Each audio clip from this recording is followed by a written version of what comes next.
As if LeBron James didn't need another advantage, now he's come out and say that he has a photographic memory, telling that to Sports Illustrated. Let me read you the quote exactly. I didn't even know what photographic memory meant when I was younger until I got older. It's something that I was born with or blessed with. A three-time NBA champion, three-time Finals MVP. You guys know the accolades. He's 35 and in the MVP conversation.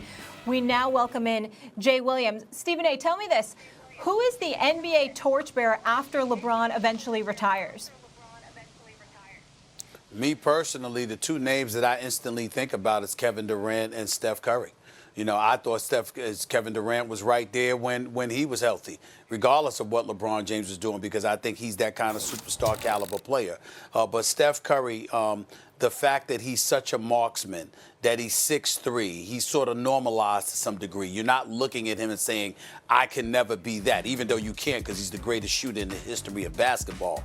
But you look at him, you know, he's not 6'6", 6'8", he's not 280, 290. You know, he's not 6'9" or 7 feet tall or anything like that. He's just this 6'3" dude with marksmanship of the likes of which we have not seen, ball handling skills and things of that nature. He's the kind of guy that you can go to the park and think for a day or two you can emulate him to some degree.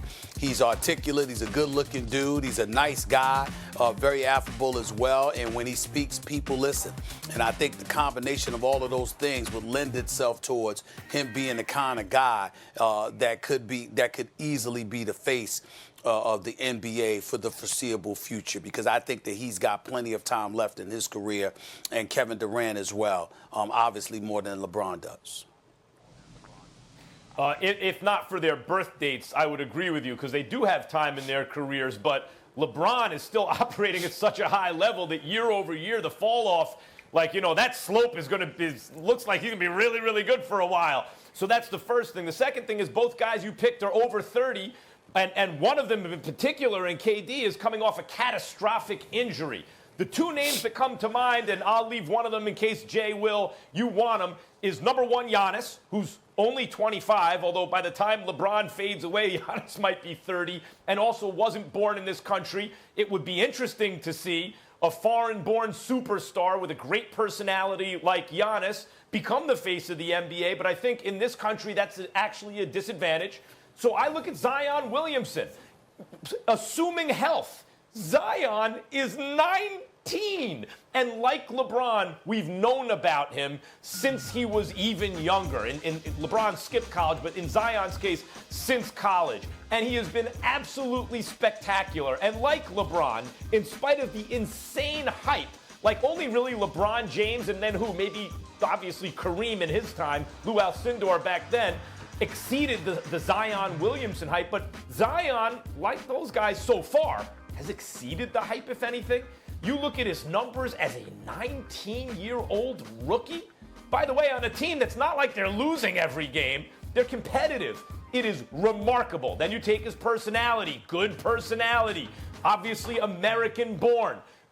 Also, I would say Zion is, though he's 280, he's not like, it's usually the face of the NBA is not a big. Not a center, not a 7-footer, because even Shaq, kids don't relate to those guys in terms of sneaker sales and stuff like that, like the wing position, right? Like a LeBron or a Jordan or Kobe, or back in the day, Dr. J or Magic even.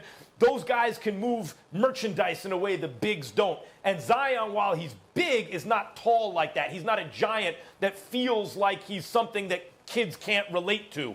I think Zion is the guy best positioned in terms of age and ability and other factors to be the next face of the NBA if he stays healthy. You know, Stephen A., when you talk about Kevin Durant, I agree with you that Kevin Durant was becoming the best player in the world before he got injured. And I do think Kevin Durant and Stephen Curry maybe take that torch for a little bit. But, I mean, LeBron James has another, 3 or 4 years left to play, considering his body is healthy. That takes him maybe to 38, 39. Then you're talking about Kevin Durant and Stephen Curry being 34, 35, 36 years old. So, Max, I'm with you on Giannis Antetokounmpo. Giannis is, and I probably just butchered his last name, That's why I only call him Giannis anyway. That's fine. But he is a skinny Shaq. Okay, he is one of the most dominant players we'll ever seen. And I hear what you're saying on Zion Williamson, Max, but this is a guy that we are all hyped on this year. And I'm trying to tell you guys right now, it's a name that we're going to be talking about for a long time, over the next 10 to 15 years. I'm trying to tell you, 4 years ago, I had the chance of watching him coming into Duke, working out against Jabari Parker. And Jabari Parker was in a stratosphere of his own around that time. And I watched Jayson Tatum absolutely destroy Jabari Parker in 3 to 4 pickup games. And he was just going to be a freshman in college.